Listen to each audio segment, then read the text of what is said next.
Salam alaikum, Azur Fillaoun, bonjour. Le régime, comme tout un chacun le sait, a réussi à faire le vide sur la scène publique.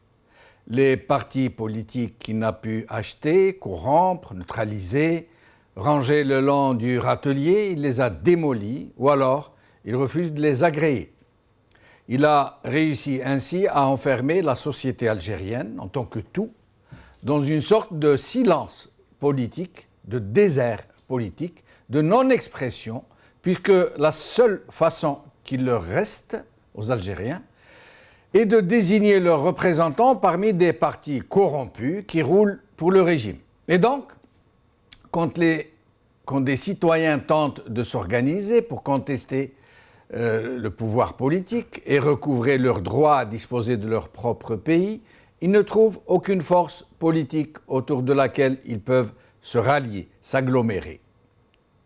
Mais cette logique de désertification politique et civique ne s'arrête pas là, parce que ce régime a compris qu'il lui fallait aussi neutraliser les grands corps sociaux susceptibles de représenter des forces corporatistes ou sociétales qui lui soient hostiles, qui pourraient devenir des avant-gardes de la contestation tout azimut. Et c'est ainsi qu'après avoir neutralisé les syndicats, les mouvements de jeunesse, des femmes et toutes les organisations de masse d'une façon générale, il a laborieusement injecté au sein des grandes corporations, universitaires notamment, celles des ordres des médecins et des avocats, entre autres, les germes de la division et de la déchéance, de la médiocratisation, pour les désarmer, pour les ravaler à des niveaux souvent abyssaux, les couper de leur vocation naturelle, celle d'être la crème de leur société, dans le sens le plus noble du terme, puisque la crème est toujours au-dessus, toujours au-dessus. Pas seulement, je ne parle pas du sens crème de société dans le sens des privilèges et de la course aux honneurs, bien sûr. Aujourd'hui, dans la deuxième partie de notre émission sur la profession d'avocat, nous allons essayer de parler de l'éthique, de la déontologie, qui sont censées régner dans ce corps, mais aussi et surtout des prérogatives de l'avocat, de la réalité des circonstances sur le terrain, du malaise profond qui y règne. Avec nous aujourd'hui, par ordre alphabétique, nous recevrons Maître Nordin Ahmin, Maître Sif el-Islam Sherbel, Maître Mohamed Gouasmiya et Maître Abdelrahman Saleh. Maître Nordin Ahmin, merci d'être avec nous. Je vous remercie de m'avoir invité. Merci. Tout l'honneur et le plaisir sont pour nous, bien sûr, Maître Ahmin. Alors, si vous nous parliez de ce cadre général de la déontologie, c'est quoi déjà la déontologie? Azul Fillaoun, salam alaikum. Salam. Donc la déontologie, c'est quoi? C'est en fait un ensemble de règles ou de devoirs régissant normalement un certain comportement, le comportement d'un membre d'une profession ou d'une corporation. Donc c'est ça, c'est des règles à respecter. Pourquoi respecter ces règles justement déjà tracées, déjà écrites en quelque sorte, bien sûr, écrites dans la loi régissant la profession d'avocat, dans le cadre justement de la profession des avocats, et le règlement intérieur. Donc ces règles, on les trouve dans ces deux références juridiques. Ces règles, un membre de la profession, sinon l'avocat dans notre cas, est tenu de les respecter. Pourquoi? Justement pour toujours garder la force de cette profession, pour renforcer la profession d'avocat, pour lui donner son poids nécessaire pour jouer son rôle convenablement dans la société, dans la mesure où l'avocat d'une manière générale pèse énormément dans le système judiciaire. Sans la défense, il n'y a pas de système judiciaire. C'est un poids considérable, ou c'est un contrepoids. Ou, en d'autres termes, dans une balance, bien sûr, il y a deux plateaux, hein, deux plateaux. Donc l'avocat pèse sur l'un de ces plateaux. Si il ne respecte pas ces règles de déontologie, il ne peut pas avoir le poids suffisant justement pour peser dans la balance de la justice, où on trouve un juge qui tranche justement, qui rend des décisions en fonction de ce poids, enfin, bien sûr pour dire la loi et finalement. Le maître Ahmin, restez avec nous. Nous reviendrons pour discuter plus en détail sur ce qui se passe réellement. Maître Sif Islam Sherbel, merci d'être avec nous. Salam alaikum. Wa alaikum salam. Je tiens à vous remercier pour votre invitation et pour remercier votre chaîne pour cette émission. Merci. Alors, en matière de déontologie, quelle est l'autorité morale dans votre corporation qui s'en occupe? Est-ce qu'il y a une autorité morale déjà ou une autorité hiérarchique tout simplement? Comment ça se passe en matière de déontologie dans votre métier, dans votre profession? Non, je crois qu'il n'y a pas d'autorité dans ce cas. C'est l'avocat est seul responsable avant le bâtonnat, notre hiérarchie, et avant l'État. C'est lui le seul responsable de l'application de la déontologie. Je vous dis, je parlerai un peu en arabe, أخلاقيات المهنة هذه, elle est liée, مرتبطة ارتباط وثيق بالأخلاق en général. L'akhlaq, on ne peut pas dissocier la déontologie de l'éducation en elle-même. La déontologie fait partie de l'éducation. Et l'Algérie تعيش اليوم أكثر من أي وقت مضى أزمة أخلاق حادة انعكست تقريبا على كل المهن والنشاطات. فلا أزمة اقتصادية ولا أزمة مالية ولا هم يحزنون. كاين أزمة واحدة في الجزائر هي أزمة أخلاق التي يعني وصلت لكل ميادين عدوى. أخلاقيات المهنة هذه je pense que vous avez parlé tout à l'heure, j'ai entendu que le pouvoir pour museler la profession d'avocat, je pense qu'il ne pourra jamais museler cette profession لأن المحامي لا ينتظر من السلطة أي شيء مستقل. Mais maître, moi je n'ai pas dit museler, j'ai dit qu'il a infesté ce corps par une sorte de médiocratisation ambiante, ce qui fait que votre corps aujourd'hui, il est comme le reste. Il fonctionne mal, il y a une crise des valeurs, il y a une sorte de j'allais dire, clochardisation, excusez du terme, de la profession. Oui, c'est ce que je voulais dire. Oui. Je vous dis, moi, ما قيمة العلم دون أخلاق. سراب. ما قيمة المال دون أخلاق. سراب. وما قيمة القانون أمام فقدان الأخلاق. سراب. كل شيء سراب أمام فقدان الأخلاق. كل شيء في الدنيا هذه سراب. Et notre profession, elle est comme toutes les autres professions, mais on est fier, notre profession, on est fier dans notre profession parce que même si le pouvoir essaye par tous les moyens, mais il ne pourra jamais. Il ne pourra jamais parce qu'on est indépendant. On est indépendant. Bon, il faut professionnaliser, il faut des écoles, il faut beaucoup de choses, mais je crois que dans notre profession, jusqu'à maintenant, malgré les tentatives de clochardisation, comme vous venez de le dire, mais on garde toujours notre profession. Je crois que c'est la seule et l'unique profession qui garde l'istiqlaliyat. Je reviendrai dans un moment sur cette notion d'indépendance. Je vous poserai des questions précises. J'accueille à présent Maître Gouesmiya Mohamed. Merci, c'est Mohamed d'être avec nous. Merci beaucoup, merci. J'ai beaucoup de plaisir à vous recevoir, c'est Mohamed. Je vous ai connu personnellement à Tébessa. J'ai gardé de vous de très très bons souvenirs. Je vous remercie d'être avec nous. Merci beaucoup. Maître Gouesmiya Mohamed. Oui. Généralement, quand on parle de déontologie, c'est par rapport à une profession, à une éthique. Mais dans votre profession, il y a des prérogatives, les prérogatives de l'avocat, qui sont extrêmement importantes puisqu'il y va généralement de la liberté, de la dignité, voire même de l'intégrité physique de vos clients. Dans la réalité des choses, ces prérogatives qui sont les vôtres, est-ce qu'elles sont respectées comme elles sont en théorie? C'est-à-dire ici en Algérie, hein? Oui, oui, bien sûr, évidemment. Ah, oui.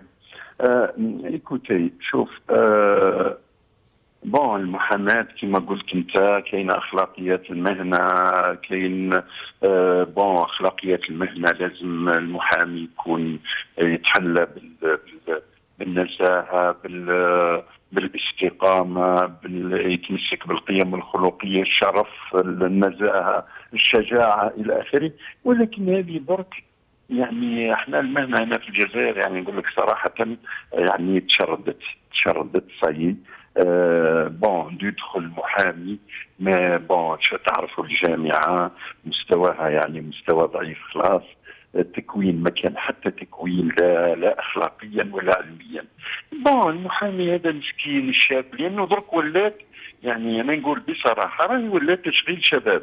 المهنه الوحيده ربما في الجزائر اللي يدخلها وعندك لا ليسونس اون دروا تقدر تدخل وتدير الكابا واش من كابا واش من تكوين يعني تعبان لابعد الحدود تدير الكابا وتدخل محامي.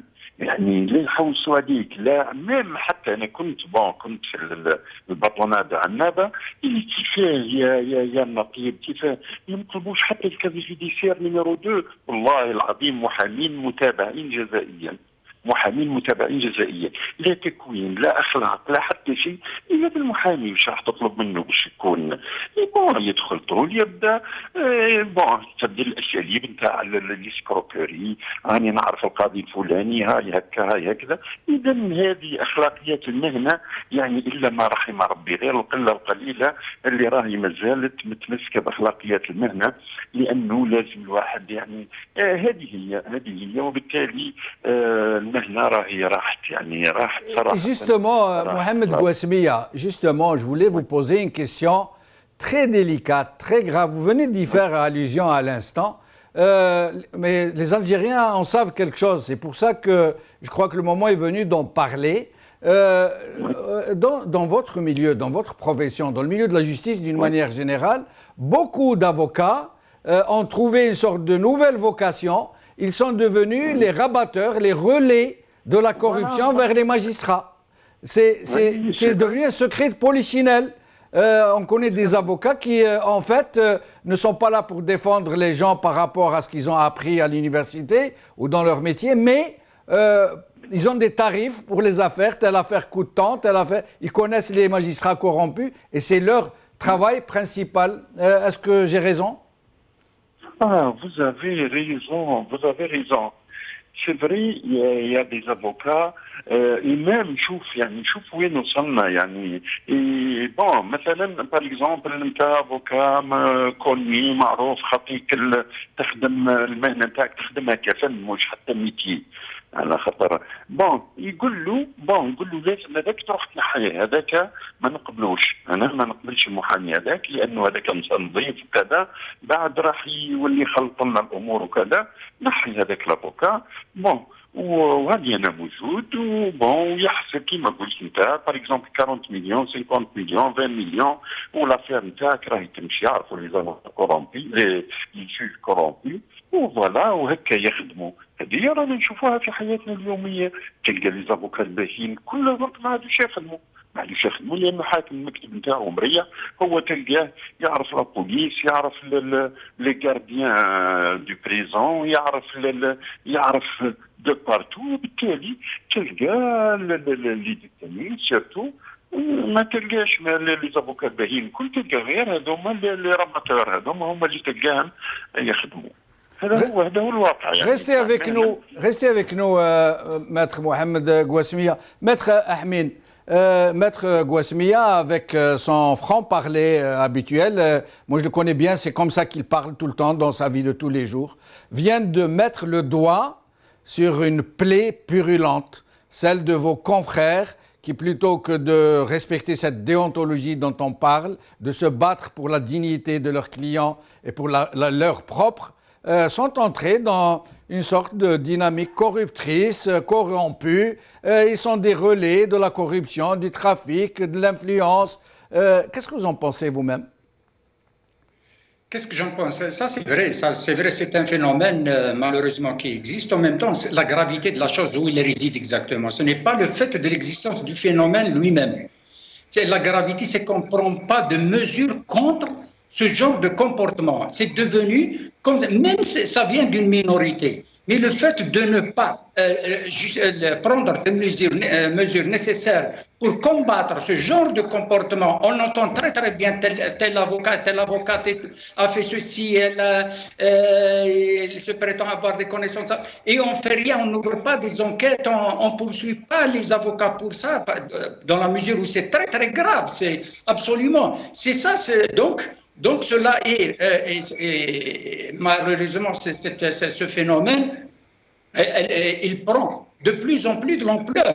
C'est ça le problème, c'est ça où justement le côté déontologique intervient, parce que l'avocat représente quelque chose de très important, le fait de mettre une robe, donc il appartient à une corporation, oui c'est vrai, à une profession, cette profession joue un rôle déterminant dans la société, donc vu justement son importance, on n'a pas le droit de fermer les yeux par rapport à ce genre de comportement. Là, je partage tout à fait d'accord. Mais Maître Ahmed, le problème qui se pose, je crois que la plupart des avocats honnêtes le reconnaissent, c'est que vous-même, dans votre corporation, vous ne faites rien pour combattre ces gens qui ternissent l'image de votre profession, qui la compromettent, qui l'ont dégradée, qui l'ont déchue.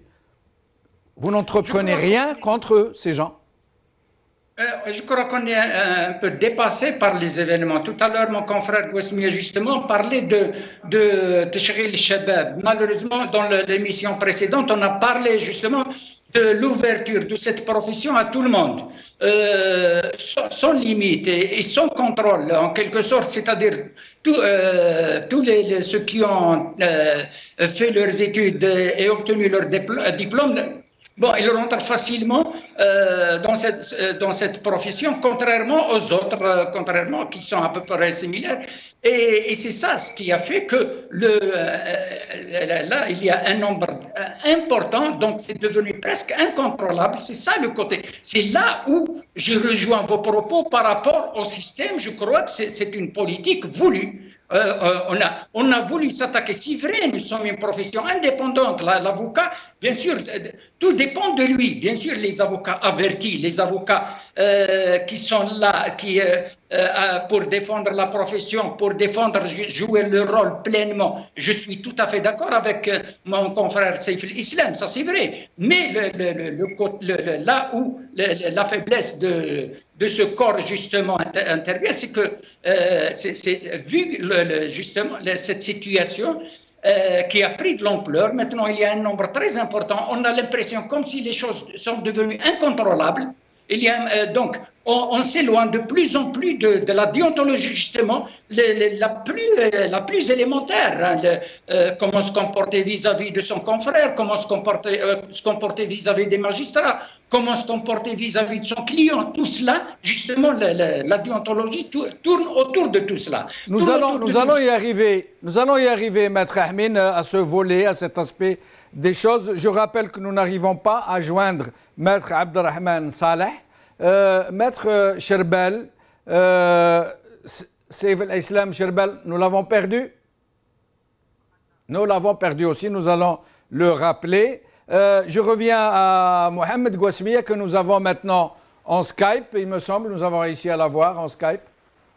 Oui. En effet, Ahlan Bik. Ahlan Bik. C'est Mohamed Gouesmia.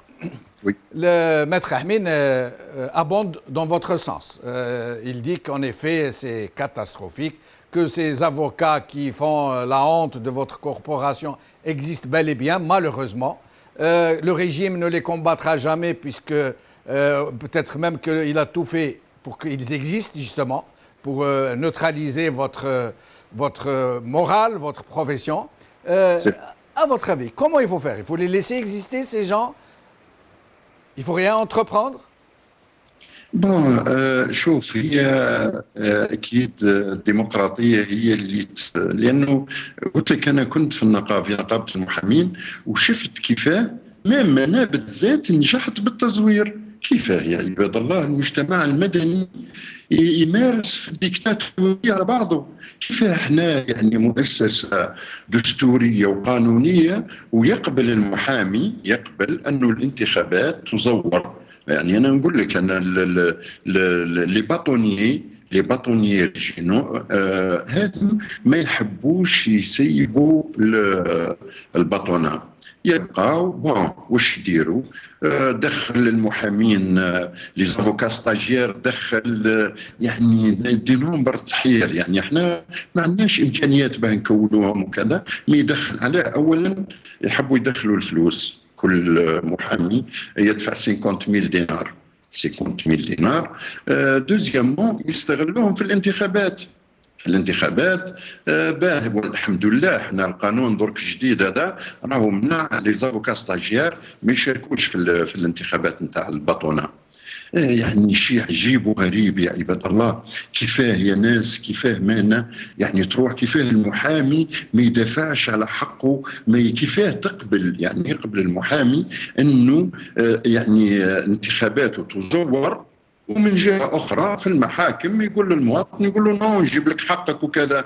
هو حقك أنت كمحامي، راهو حقك مهضوم، حقك مهضوم وانت قابل. هاي المشكله وين؟ لانه مادام محامين ما همش متكونين لا اخلاقيا ولا علميا، ما عندهمش امكانيات، تلقاهم يجروا غير وراء الفلوس، ما تهموش المهنه اصلا، ما يعرفش المهنه. يعني والله العظيم كاين دي سيت وين ندخلهم نتاع لي زافوكا لي نوفو افوكا، تخيل واش تلقى اسئله، تلقاه طارح سؤال قسما بالله العلي العظيم اللي ما دخلش لانستيتيو دو دروا يعرف كيف. يعني ما يفكرش، يعني قانون المهنه المحاماه والنظام الداخلي ما يعرفهمش. وبالتالي سي تو تافي نورمال كي تجيب جيل كما هذا. العدد كبير لا محاله تاع المحامين راهي بعشرات الالاف في الجزائر، بالصحه كان والو. يعني Mohamed Gouasmia, le problème, donc, merci, je vous remercie, vous et Maître Ahmin, d'avoir été aussi franc, aussi direct. ولكن المشكل اليوم عويص، المشكل il est gravissime, notamment, puisque vous en parlez, celui des bâtonniers, qui sont devenus une sorte de poste politique pour faire des affaires, pour connaître le wali, pour connaître les autorités locales, pour faire des affaires, et les bâtonniers eux-mêmes renvoient l'ascenseur à ceux qui les ont élus en leur rendant de multiples petits services. Est-ce que vous allez laisser les choses comme ça? Est-ce que ne vous proposez pas une action pour كيما يقول لك الاخر باش تنفضوا رواحكم؟ راهي كاينه محاولات لا محاله. كاين دي باطونيي راهم عندهم قدام 25 سنه وهو باطونيي ريجيونال، باطونيي بروفيسيونيل. غرايب وعجايب، والله غرايب وعجايب. تحير يعني مستحيل باه يقبل انه يتنازل، لانه شاف وش هي كما قلت انت، يعرف الوالي ويعرف لي جينيرو ويعرف فلان ويعرف فلتان وكذا، والاموال يكفي باه قال فوالا باطونيي الاسم هذا وحده يخليه يلم الفلوس بالشكاره، ويزيدوا يدخلوا اولادهم وكذا وليه هو راهم يندو. درك لازم وعي، هذا هو المشكل. لازم المحامين هذم يتوعوا، يبقى الامل دائما قائم.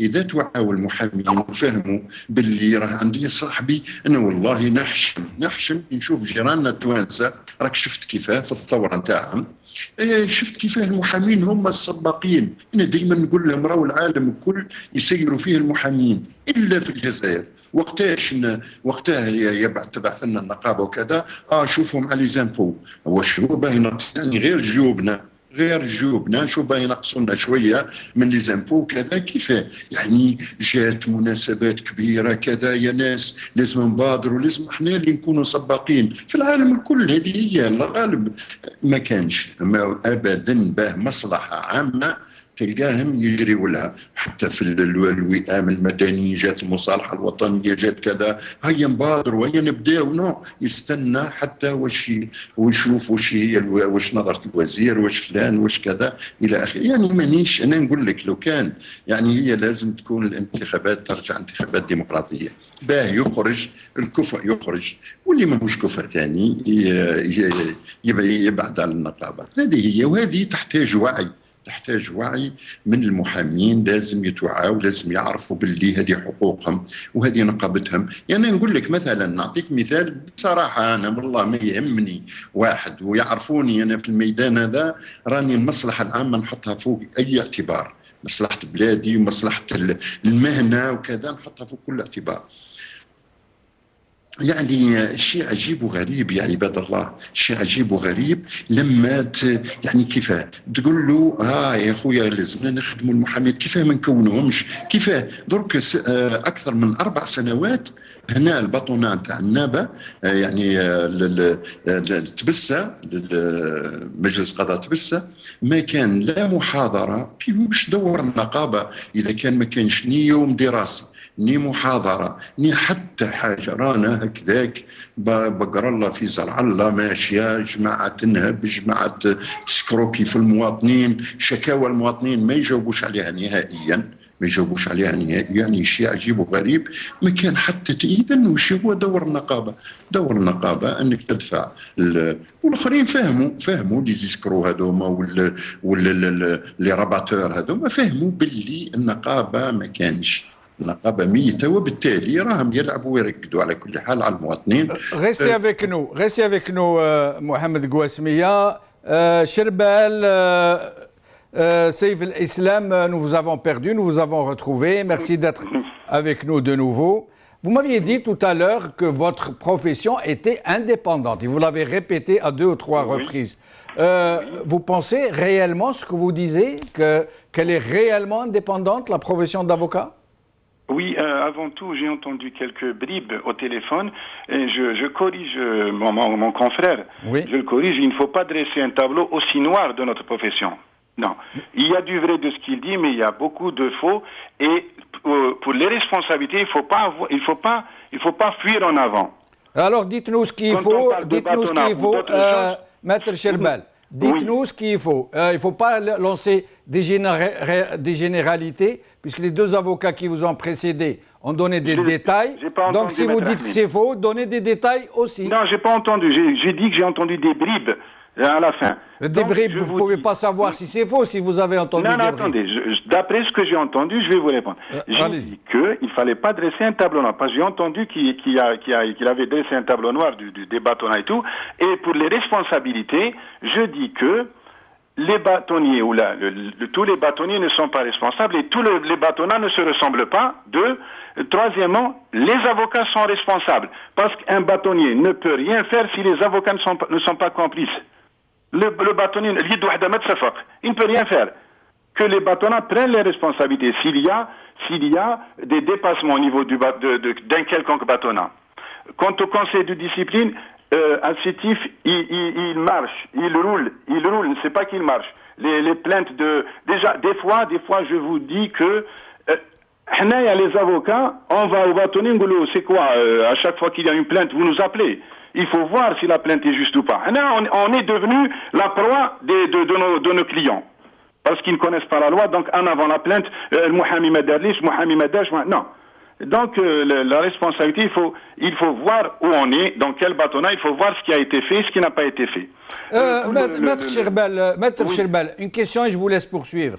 Est-ce qu'à votre avis, ce sujet des bâtonnats, dont tout le monde en Algérie, y compris ceux qui ne sont pas dans votre profession, tout le monde s'accorde à dire que c'est un milieu vraiment, c'est un marigot où les élections sont toujours truquées, où la corruption carbure à fond la caisse. Est-ce que selon vous, vous assumerez la responsabilité de ce que vous dites en mal ou en bien, est-ce que selon vous, il y a des élections honnêtes en matière d'élection des bâtonniers en Algérie, dans votre profession? Je ne peux pas généraliser les bâtonnats parce que je ne sais pas ce qui se passe dans les autres bâtonnats. Non, mais dites-nous s'il y a des élections honnêtes dans ce... S'il y a des élections honnêtes Oui, honnête, peut-être à 90%. Peut-être il y a même s'il y a des entourloupes, c'est dans des entourloupes légales, comme l'a dit mon confrère sur le vote des stagiaires. Des entourloupes légales, et vous pensez que c'est à 90% honnête? 90%. Chez nous, oui, je le pense, effectivement, je le pense vraiment. Eh ben, c'est très bien, très bien. Chez nous. Sinon, chez nous, pour notre bâtonnat de sétif, écoutez, oui. on travaille, كما قال لك ما كانش محاضرات، عندنا محاضرات, on essaie, عندنا محاضرات, et je ne fais pas partie de ceux qui diront محاضرات ni rien. Je suis loin de tout ça. Je parle honnêtement. عندنا محاضرات, on a notre revue spécialisée, Mohamed, dans laquelle on contribue, Il y a beaucoup de choses qui se font, mais bien sûr, il y a toujours, comme dans tout pays, il y a toujours beaucoup de choses qui ne sont pas faites et qui sont en train de se faire. On peut pas le Tekwin. Il faut une école. On attend toujours cette école. Tekwin. En matière, pour passer à l'autre volet, en matière de prérogatives, vos prérogatives, c'est-à-dire les droits de vos clients, généralement, de vos clients quand ils sont en prison, de vos clients quand ils sont en garde à vue, de vos clients quand ils sont en procès, est-ce que vos prérogatives sont respectées? Oui, ils sont respectés, on est indépendant. Écoutez, je retourne toujours, à chaque question, je retourne toujours l'akhlaq, ou akhlaq al-mihna.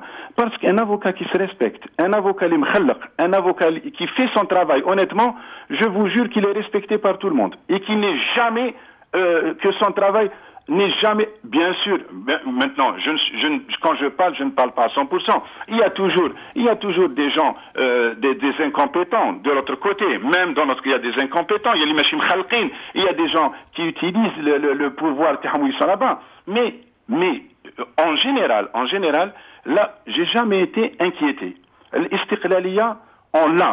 Parce que moi, personnellement, et d'autres avocats, comme mon confrère que je connais, Nordin Ahmin, on n'attend rien de ce pouvoir. On n'attend rien. C'est pour ça que... Et les droits de vos clients, est-ce qu'ils sont respectés? Sherbel, Chef El-Aslam, les droits de vos clients dans le cadre de vos prérogatives, est-ce qu'ils sont respectés? Oui, ils sont respectés à 90% aussi. Très bien, nous sommes très bien dans le meilleur des mondes. Dans mon cas, ça fait 25 ans que je suis avocat. Oui. C'est des infimes c'est des infimes. Ils ont été maintenant. C'est des exceptions qui confirment la règle. Ça veut dire les dépassements et les abus sont des exceptions qui confirment la règle que tout va bien dans le meilleur des mondes. Non, je ne vous dis pas que tout va bien. Enfin, que tout va bien à 90%. Je dis simplement que beaucoup de choses se font. Même, on voit la nouvelle loi qui est sur le code de procédure pénale, le nouveau amendement. C'est des choses qui se font.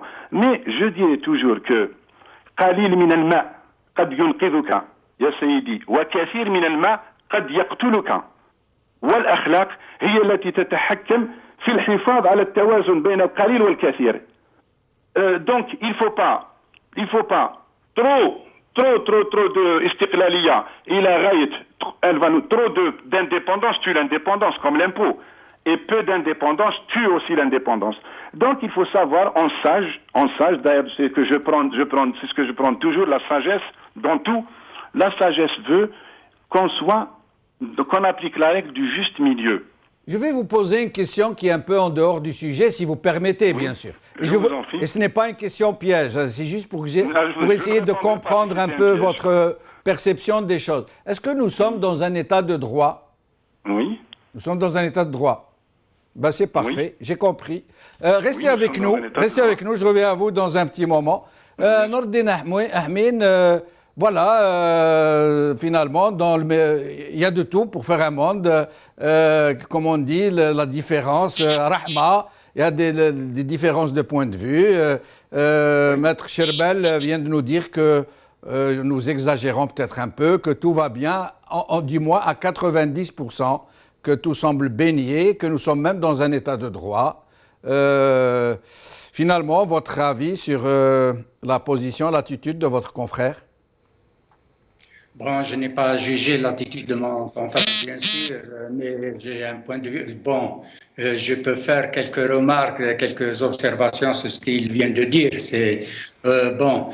Maintenant le problème de la morale, الأخلاق، قضية الأخلاق فعلا هناك مشكل في الأخلاق بصفة عامة. إذا كان هناك مشكل بالأخلاق هناك سؤال يطرح: من أين أتى هذا المشكل؟ لماذا هناك أزمة أخلاق؟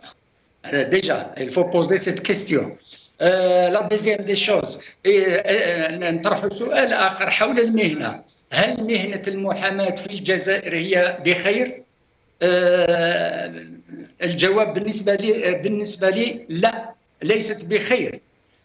هل الوضع العام في الجزائر هو بخير بالنسبة فيما يخص العدالة واستقلالية القضاء والفصل بين السلطات؟ هل هذا موجود في الجزائر؟ أنا أجزم بلا. ليس هناك، إذا كان يعني هناك ليس هناك الفصل بين السلطات، إذا كان ليس هناك استقلالية القضاء، معنى ذلك أننا لسنا في دولة القانون. الجزائر لا يوجد ليست بدولة القانون، ونحن نسعى لبناء دولة القانون. كل هذه المجهودات في إطار هذا النشاط اللي نمارسوه في إطار حقوق الإنسان ينصب حول بناء دولة القانون، لأنه لا يمكن بأي حال من الأحوال لنظام أن يتجدد باستمرار منذ الاستقلال إلى يومنا هذا، بغض النظر عن مرحلة من مرحلة أخرى، ما أنجز في مرحلة وما لم ينجز. الغريب في الامر اليوم عندنا مثلا على سبيل المثال، وهذا الامر لا يهمني لانه ما دام ان ليس هناك دوله القانون لا يهمني ان الرئيس على الكرسي او ماهوش على الكرسي يهدر ما يهدرش. هذا لماذا؟ لاننا لسنا في دوله القانون. بالنسبه لي هذا امر متوقع، وبالتالي لا استغرب من ذلك. Maître Ahmin, en matière de droit, je vous pose la même question que j'ai posée à Maître Cherbel. En matière de droit de vos clients, qui sont dans le cadre de vos prérogatives, en matière de leurs droits, pour ce qui est de la prison, de la garde à vue, des procès, est-ce que leurs droits sont respectés? Est-ce que les droits sont respectés? Ça dépend comment on voit les choses, sous quel angle on voit les choses. Est-ce que de l'angle de l'avocat ou du client lui-même? Je vous donne un exemple. Par exemple, on dit que la garde à vue ne doit pas excéder un certain nombre d'heures, que dès qu'il est appréhendé, votre client a droit de demander la présence de son avocat après tant d'heures de garde à vue, que la prison préventive ne peut pas excéder tant de mois ou tant de telle période. C'est dans ce cadre-là que je parle. Ah, d'accord. J'ai bien fait de faire cette remarque alors. Pourquoi? Parce qu'il y a des étapes où l'avocat intervient. Donc c'est de la responsabilité, c'est de la mission de l'avocat, comme vous le dites, c'est des prérogatives de l'avocat d'intervenir, et c'est à l'avocat. Là, c'est à l'avocat de s'imposer. Allô? Oui, on vous écoute, Maître Ahmed, on vous écoute. D'accord. Alors, c'est à l'avocat de s'imposer. C'est comme dans l'ensemble des étapes de l'affaire. Au niveau de la garde à vue, bien sûr, la plupart, on a souvent dénoncé le non-respect de la loi, notamment de l'article 14 du pacte international relatif aux droits civils et politiques. Malheureusement, c'est des dépassements au niveau des commissariats, donc au niveau de la garde à vue, des dépassements, ils sont devenus la règle, il faut le dire. Et il y a apparemment maintenant un amendement où l'avocat, je ne sais pas dans quelle mesure et quel est le poids de l'avocat qui, lors de son intervention au niveau de la garde à vue, je ne sais pas donc quelle mesure il peut jouer son rôle pleinement. Pour le moment, je n'ai aucune idée. Mais après ça, bien sûr, tout dépend de l'avocat. L'avocat a un rôle très, très important. Et ce rôle, bien sûr, diffère d'un avocat à un autre. Tout dépend de l'avocat. Malheureusement, il y a un autre problème, bien sûr, au niveau de la justice en Algérie. La justice, il y a une certaine mentalité. Elle est conçue, ce n'est pas comme une institution à part entière. On dirait même dans l'esprit des gens, la justice dépend du ministère de la Justice. comme si il y a une hiérarchie, comme s'il s'agit d'une administration, comme si le juge est un fonctionnaire. Alors que ce n'est pas du tout la même chose, c'est tout au contraire. Et le ministère public, Maître Ahmed, est-ce que vous pouvez nous expliquer si le ministère public, ça veut dire le procureur, le parquet, relève de l'autorité de l'État? Relève de l'autorité de l'État, je vous réponds oui, parce que l'État c'est quoi? L'État c'est l'ensemble des institutions. Du pouvoir exécutif, je veux dire, du pouvoir exécutif. Directement du ministère de la Justice ou non, je vous dis dans sa mission, non. Dans sa mission, il dépend du code de procédure pénale. C'est ça, sa mission est délimitée par ce code, par le code de procédure pénale. Donc, il dépend de la justice. Il est aussi indépendant comme le juge du siège, comme on dit. Donc, il ne reçoit pas directement des ordres du ministère de la Justice pour des actions publiques. Non, c'est de lui-même, son propre chef. Il est indépendant, il relève du pouvoir judiciaire. Et ce n'est pas en théorie seulement. Je parle en théorie, bien sûr. Oui. D'accord. Restez avec nous, Maître Ahmed. Maître Gouasmia, Maître Cherbel vient de nous dire que ça va bien, que d'une manière générale, ça va bien à 90% globalement, en substance, d'après ce qu'il a dit, et que ce qui ne va pas est une exception plutôt par rapport à ce qui va bien. أنا على كل حال زميلي ماتر شربال من سطيف جو كروا. وي اون افي سطيف وي. بون هنا واش نقول له برك هو هضر على التكوين، قال احنا رانا دائما نستناو في مدرسه وطنيه لتكوين المحامي. اذا انا السؤال اللي نطرحه عليه نقول له هالدفعات هذه اللي قاعده تخرج درك، وراهي دفعات يعني بشكل عجيب وغريب، تخرج دفعات تدخل دفعات تخرج هذه كلها ماهيش مكونه، ما دام رانا نستناو في مدرسه للتكوين. إذا رانا قاعدين نخرجوا في دفعات من الشباب، أنا ما نلومهمش الشباب، الله غالب الشباب ما عندوش لا تكوين، لا تكون في الجامعة كما ينبغي، لا تكون في رانا نخرجوا في دفعات ماهيش متكونة، وبالتالي أنا قلت لك ما نقدروش نطلبوا من هالشباب هذا، لأنه درك مثلا أنا نعطيك مثال، وأنا الأستاذ شربال قلت من البداية أنا راني نتكلم على ناحية عنابة، على بطنة دو عنابة، باسكو تبسة تابعة لعنابة.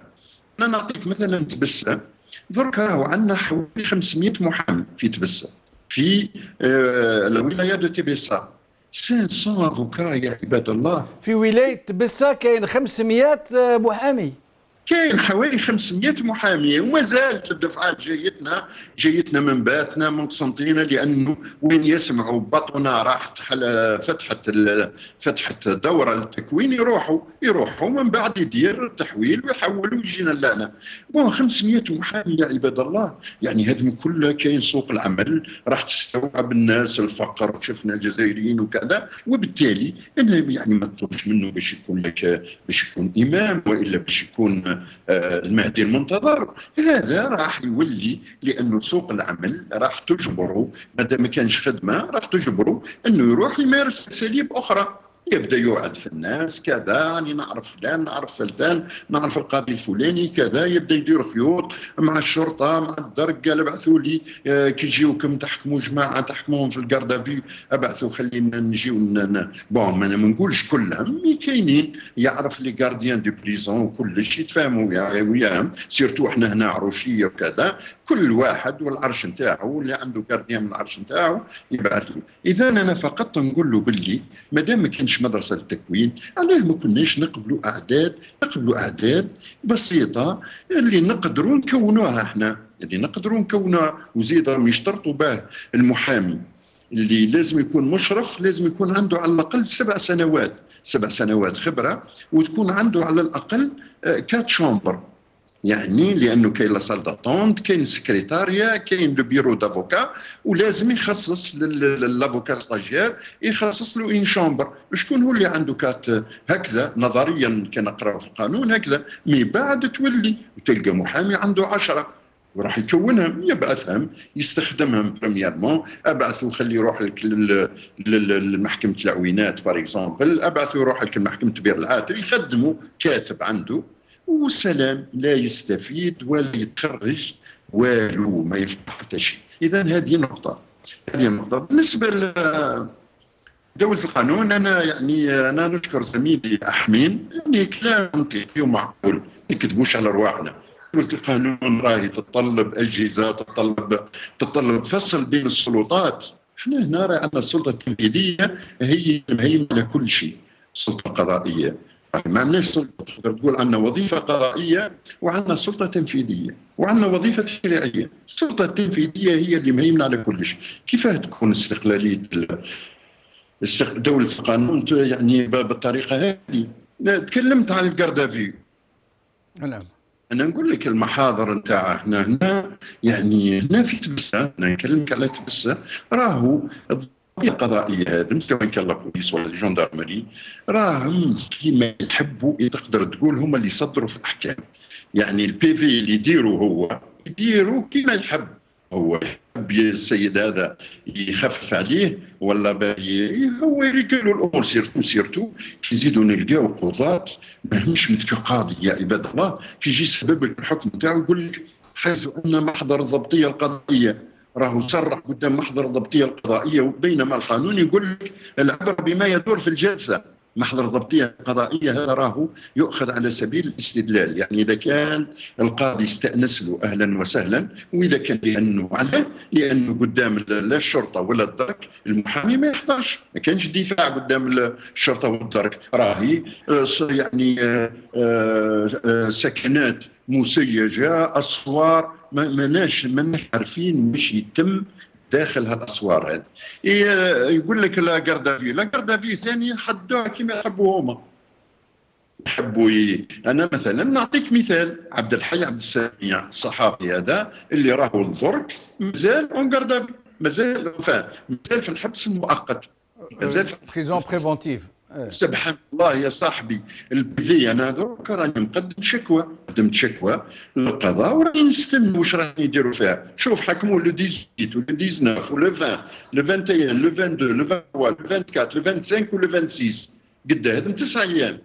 بينما لا كاردافي 9 ايام كاردافي، لا كاردافي لا كاردافي لا وهذه راهي كارثه. هذه راهي لو كان جات في دوله قانون كما يحكي لنا زميلنا الاستاذ شربان، هذا راهو الوزير يستقيل، لانه فضيحه هذه. شوف يحكموه 18 و19 و20 21 22 23 24 25 26، وفي اخر صفحه تذكروا لا كاردافي واش قالوا؟ قالوا طبقا لنص الماده 52 من قانون الاجراءات الجزائيه، لا كاردافي الحجز للنظر راهو بدا. شوف لو 18 نحاوه ولو 19 ولو 20 ولو 21 ولو 22 ولو 23، قالوا بدا لو 23 امينوي، وراهو زادوا كيف الجمهوريه زاد مدده لهم. يعني فضايح يعني صراحه، حاجه كيما هكذا. وهذا رانا قدمنا فيها عندنا درك 3 ولا 4 اشهر قدمنا الشكوى، لانه القانون يقول لك الحجز للنظر هذا اذا كان، لانه هذا راهو الدستور يقول لك لا كاردافي راهي 48 ويمكن تجديدها طبقا للقانون. يا صاحبي اذا كان الدستور اللي هو اسمى القوانين الوضعيه راهو يقول لك باللي هذا دليل، هذه حريه الناس، هذه حريه المواطنين، هذا 1.5 مليون شهيد اللي مات باش الجزائريين يعيشوا في حريه وفي ديمقراطيه. بالصحة باش تجي انت 18 و19 و20 وراهو المحضر يعني هذا لو بليبو لو بي في نتاعو مسموع لو 18، وهذا كله قدام لا شومبر داكيزاسيون. يا الساده القضاة تشوفوا راهي تجاوزات خطيره، راهي حريه المواطنين، راهي يعني رانا كلنا اون ليبرتي بروفيزوار الجزائريين، والو لا حياه لمن تريد. انا اعطيتك مثال. بارك الله فيك maître Gouesmia. Je suis obligé de vous interrompre malheureusement. Nous sommes arrivés à la fin de cette émission. Je suis désolé de ne pas pouvoir donner La parole de la fin à Saif Islam Sherbel. J'espère que nous pourrons le recevoir dans une autre émission. Nordin Ahmin, avocat Lrouat, Saif Islam Sherbel, avocat et artiste à Sétif. Mohamed Gouasmia, avocat TBSA, merci beaucoup pour votre participation. En espérant vous revoir bientôt. Salam alaikum, qawala khair, salama.